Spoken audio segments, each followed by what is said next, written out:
جو بھی آپ نے بات فرمائی کہ یہ 3 مراحل ہیں، آپ لفظ کو دیکھتے ہیں، آپ جملے کی تالیف کو دیکھتے ہیں، آپ سیاق کو، کانٹیکسٹ کو دیکھتے ہیں، بات شروع کہاں سے ہوئی، کیسے آگے بڑھ رہی ہے، اور ان تمام فلٹرز یا ان تمام مراحل سے آپ گزرتے ہیں تو یہ ہو نہیں سکتا کہ انسان اپنا پورا علم محنت صرف کرے اور وہ لفظ کے حقیقی معنی اور جو کلام کا مدعا ہے اس تک نہ پہنچ سکے۔ ہم یہ دیکھتے ہیں کہ بہت سارے ایسے اشعار ہیں شاعر حضرات نے لکھے، لیکن اس میں لوگ انہی الفاظ سے، اسی جملے کی تالیف سے، اسی سیاق کلام سے کئی تشریحات کر لیتے ہیں۔ مثلا میں اقبال کا ایک شعر آپ کے سامنے رکھتا ہوں، وہ کہتے ہیں کہ پھول کی پتی سے کٹ سکتا ہے ہیرے کا جگر، مرد ناداں پر کلام نرم و نازک بے اثر۔ اب اس میں سوال یہ پیدا ہوتا ہے کہ یہ استفہامیہ جملہ ہے کہ کیا پھول کی پتی سے کٹ سکتا ہے، یا یہ کہ حقیقت کا بیان ہے، خبریہ جملہ ہے؟ تو دونوں تعویلات کو شعر قبول کرتا ہے۔ تو جب آپ یہ کہتے ہیں کہ کلام جو ہے وہ فیصلہ کن ہوتا ہے، تو ہم تو یہ دیکھتے ہیں کہ کلام کے اندر کئی تعویلات لوگ کر رہے ہوتے ہیں اور سب کی سب قابل قبول ہو یہ جاتی جو ہے۔ مثال آپ نے دی ہے، دیکھیے اس میں مدعا میں کوئی فرق نہیں واقع ہوا۔ کلام کی 2، 3، 4، 5، 10 تعویلیں ہو سکتی ہیں، اس کی تعریف مختلف پہلوؤں سے ہو سکتی ہے، لیکن سوال یہ ہے کہ متکلم کے پیش نظر جو مضمون پہنچانا تھا وہ دونوں صورتوں میں پہنچ گیا ہے۔ اچھا، استفہام میں بھی پہنچ گیا ہے اور بیان میں بھی پہنچ گیا ہے۔ تو اس لیے اس میں اختلاف ہو سکتا ہے کسی موقع کے اوپر، لیکن قرآن مجید کے بارے میں آپ کو اپنا تجربہ یہ بتا رہا ہوں کہ اس میں اس کی گنجائش بھی نہیں ہوتی۔ وہ کیسے؟ اصل میں شاعری کا معاملہ یہ ہے کہ شاعری میں ہم اس چیز کو زیادہ اہمیت نہیں دیتے، اعلیٰ شاعری میں، کہ ابلاغ ہر حال میں ہو جانا چاہیے، بلکہ بعض اوقات ابلاغ کو اجمال میں ڈال دیا جاتا ہے، ایہام میں ڈال دیا جاتا ہے، بعض موقعوں کے اوپر 2-3 معنی کے شیڈز پیدا کر دیے جاتے ہیں۔ یہ شاعری کا حسن ہے۔ یہاں زیادہ چیز جو ہے وہ فارم کی جمالیات ہے۔ قرآن مجید ابلاغ کے مقام پر کھڑا ہے، وہ یہ کہتا ہے کہ میں تو حجت تمام کرنے کے لیے آیا ہوں، اس وجہ سے اس میں یہ احتمالات بھی نہیں ہوتے۔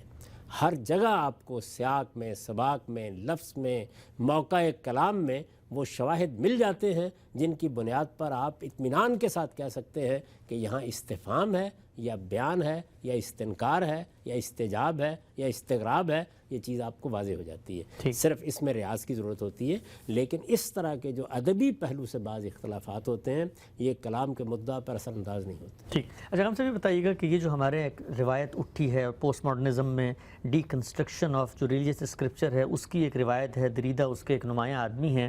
یہ لوگ یہ تاثر لے کے مذہبی اسکرپچر کو خود اس کی انڈرسٹینڈنگ کو ڈی کنسٹرکٹ کر رہے ہیں کہ جو کچھ انسان کا علم تھا زبان کا وہ اس نے اپنے سماجی پس منظر میں تخلیق کیا اور وہ لے کر وہ جب مذہبی اسکرپچر میں گیا تو اپنے مطلب کا معنی لے لیا۔ سوال میرا آپ سے یہ ہے کہ کیا آپ اس میں کوئی فرق دیکھتے ہیں قرآن مجید اور جو ببلیکل اسٹرکچر ہے، یعنی وہاں پر بھی کیا وہی روایت موجود تھی جس طرح ہمارے ہاں موجود ہے، اور وہ لوگ جو وہاں کام کر رہے ہیں کیا اس کی وہاں پر گنجائش پیدا ہوتی ہے؟ ہمارے پاس جو کچھ اس وقت بائبل کی صورت میں ہے، پہلی بات تو یہ ہے کہ ہم حتمی طور پر نہیں کہا جا سکتے کہ اس کی اصل متون کیا تھے۔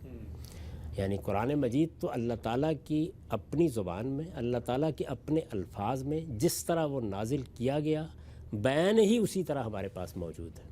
یعنی یہاں ترجمہ کرنے والے نے اگر کہیں غلطی کر دی ہے، کہیں کسی چیز کو مبہم کر دیا ہے، کہیں اس کا فہم داخل ہو گیا ہے، تو اس کا کوئی اثر بھی اصل متن پر نہیں پڑا۔ ٹھیک، تو پہلی چیز تو یہ ہے کہ وہاں انسان داخل ہو گیا ہے، اور انسان جب داخل ہوا ہے تو اس کا اپنا فہم، اس کے اپنے تعصبات وہ کسی نہ کسی حد تک اس کا حصہ بن جاتے ہیں۔ دوسری چیز جو ہے وہ یہ ہے کہ آپ تورات کے بارے میں تو کہہ سکتے ہیں کہ وہ بڑی حد تک ترتیب کے ساتھ ہمارے پاس موجود ہے، لیکن ان لوگوں نے اس کو منتقل کرنے کا جو طریقہ اختیار کیا ہے وہ سیرت نگاری کا طریقہ ہے یا تاریخ نگاری کا طریقہ ہے۔ تاریخ نگاری کا طریقے کا مطلب یہ ہے کہ جیسے مثال کے طور پر قرآن مجید ہم کو اس طرح منتقل ہوتا کہ وہ ایک باقاعدہ مرتب منظم کتاب نہیں ہے، بلکہ ایک سیرت لکھنے والا یہ بتا رہا ہے کہ رسالت مآب صلی اللہ علیہ وسلم آج فلاں جگہ گئے، حرم میں بیٹھے ہوئے تھے، اس موقع کے اوپر کچھ لوگوں نے یہ سوالات کیے، انہوں نے یہ کلام پڑھ کے سنایا۔ تو اس طرح جستہ جستہ مختلف مقامات پر ہم کو قرآن مجید کے بعض اقتباسات ملتے۔ اگر یہ صورت پیدا ہو جائے تو ظاہر ہے سیاق وہ نہیں رہتا، وہ ترتیب باقی نہیں رہتی۔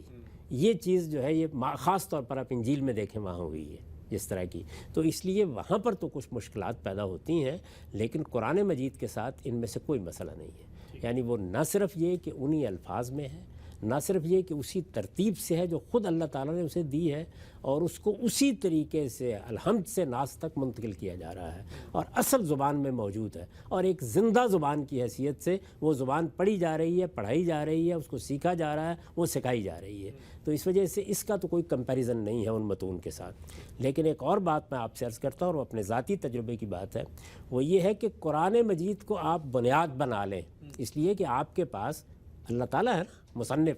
ان کی ایک کتاب مستند ترین ذریعے سے پہنچ گئی، آپ اس کو بنیاد بنا لیں اور اس کو بنیاد بنا کر اس سے روشنی لیں اور پھر جا کے بائبل کا مطالعہ کریں۔ آپ حیران کن طریقے سے یہ دیکھیں گے کہ وہی مقامات جس کو لوگوں نے بالکل غلط سمجھا، وہ کس طرح بول کر بتا رہے ہوتے ہیں کہ ہمارا اصل مدعا یہ ہے۔ اچھا، ابھی آپ نے دیکھا ہوگا کہ میں نے نزول مسیح پر گفتگو کرتے ہوئے ایک اقتباس آپ کے سامنے رکھا اور قرآن مجید کی روشنی میں یہ بتایا کہ دیکھیے وہاں کس قانون کو بیان کیا جا رہا ہے۔ تو لفظ لفظ خود بول اٹھتا ہے کہ ہاں میرا مدعا یہی ہے، میں اسی مدعا کو بیان کرنے کے لیے یہاں لکھا گیا ہوں۔ ٹھیک، تو اس وجہ سے قرآن مجید حقیقت یہ ہے کہ خود قدیم لٹریچر کے لیے بھی اصل کلید ہے۔ ٹھیک، اگر آپ نے قرآن کو سمجھ لیا، قرآن کی زبان آپ کی گرفت میں آ گئی، قرآن مجید کے مفاہیم و مطالب پر آپ کو پورا عبور ہے، تو آپ اس کو لے کر جب جائیں گے تو وہ جو قرآن نے کہا ہے نا کہ یہ مہیمن علیہ، یعنی یہ اس سارے ذخیرے کے اوپر جو پہلے اللہ تعالیٰ کی طرف سے آیا ہے اب نگران ہے، یہ اس کی حفاظت کر رہا ہے۔ تو وہ حفاظت کس طریقے سے کر رہا ہے کہ ان میں بھی اگر کسی جگہ ترجمے کی غلطی ہو گئی ہے، ترتیب کی غلطی ہو گئی ہے، بیان کی غلطی ہو گئی ہے، کوئی حذف ہو گیا ہے، کوئی چیز رہ گئی ہے، راویوں نے کسی چیز کو چھوڑ دیا ہے، اپنے طور پر روایت بالمعنی کے طریقے پر بیان کیا ہے، قرآن مجید اس کی بھی تصحیح کر دے گا، اور اس طریقے سے تصحیح کرے گا اس کی کہ آپ کو انہی الفاظ کی بنیاد پر یہ یقین حاصل ہو جائے گا کہ اللہ تعالیٰ کا مدعا یہ تھا، اور دیکھیے لوگوں نے کیا صورت اس کو دے دی۔ ٹھیک ٹھیک۔